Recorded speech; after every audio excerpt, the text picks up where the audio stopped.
కుప్పంలో 1 లక్ష మెజారిటీ రావాలంటే ఈ రోజు నుంచి ప్రతి ఒక్క ఇంట్లో తెలుగుదేశం పార్టీ జెండా పెట్టుకొని బయలుదేరాలి. ప్రజల్లో చర్చ చేయాలి. 5 ఏళ్ళు ఏమి నష్టపోయామో ఒక రైతుగా ఆలోచించాలి, ఒక నిరుద్యోగిగా ఆలోచించాలి. భవిష్యత్తులో ఏం కావాలో మీరు ఆలోచించి తెలుగుదేశం పార్టీకి అండగా ఉంటే ఒకటే హామీ ఇస్తున్నా, తిరిగి 30 సంవత్సరాల్లో ఎంత అభివృద్ధి చేశానో రాబోయే 5 సంవత్సరాలు అంత అభివృద్ధి చేసి మీ రుణం తీర్చుకుంటానని చెప్పి మీ అందరికీ హామీ ఇస్తున్నా. గ్రామాల్లో ఇంకా కొన్ని మౌలిక వస్తువులు మిగిలిపోయినాయి, అవన్నీ చేపిస్తా. ప్రతి ఒక్క ఎకరాకు మంచి సాగునీరు ఇప్పిస్తా. ఇంటింటికి నేను ఆ రోజు జలసిరి కింద ఎన్టీఆర్ జలసిరి కింద 2 రూపాయలకు 20 లీటర్ నీళ్లు ఇస్తే దాన్ని కూడా పుణ్యం కట్టుకున్నారు. 5 రూపాయలు 10 రూపాయలు అవి కూడా పనిచేయడం లేదు. ఇంటింటికి ప్రొటెక్టెడ్ వాటర్ ఇచ్చే బాధ్యత నాదని మరొకసారి మీ అందరికి తెలియజేస్తున్నా. ప్రతి రైతుకి అన్నదాత కింద 20,000 రూపాయలు సంవత్సరానికి ఆర్థిక సహాయం చేసే బాధ్యత నాది.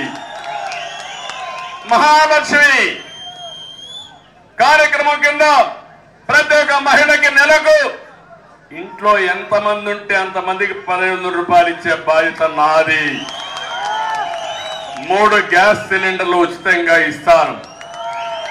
ఇంకో పక్క ఆడబిడ్డ నిధి కింద పిల్లలు చదువుకున్న వాళ్ళందరికీ చెప్తున్న తల్లికి వందనం కింద ఎంతమంది ఉంటే అంతమందికి 15,000 ఇచ్చే బాధ్యత తీసుకుంటామని మీకు హామీ ఇస్తున్నా.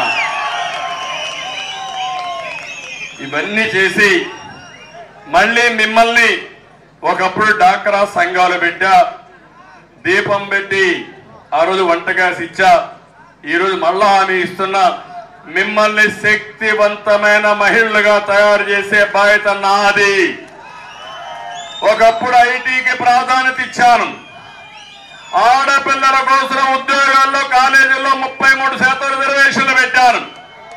అంత మునుపు వరకట్నం ఉంటే ఇప్పుడు వరకట్నం పోయి రివర్స్ కట్నం ఇచ్చే పరిస్థితికి వచ్చారు ఆడపిల్లలకి. అది తెలుగుదేశం పార్టీ సిద్ధాంతం.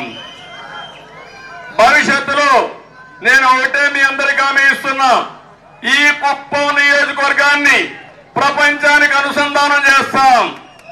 ఇక్కడ పండిన కూరగాయలు ప్రపంచానికి ఎగుమతులు చేస్తాం.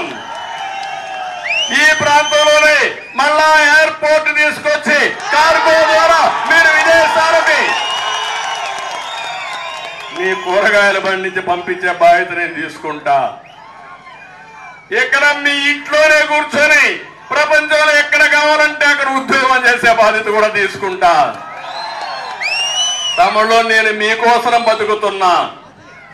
నాకు అన్ని సాధించా. ముఖ్యమంత్రి పదవి నాకేం అవసరం కూడా లేదు.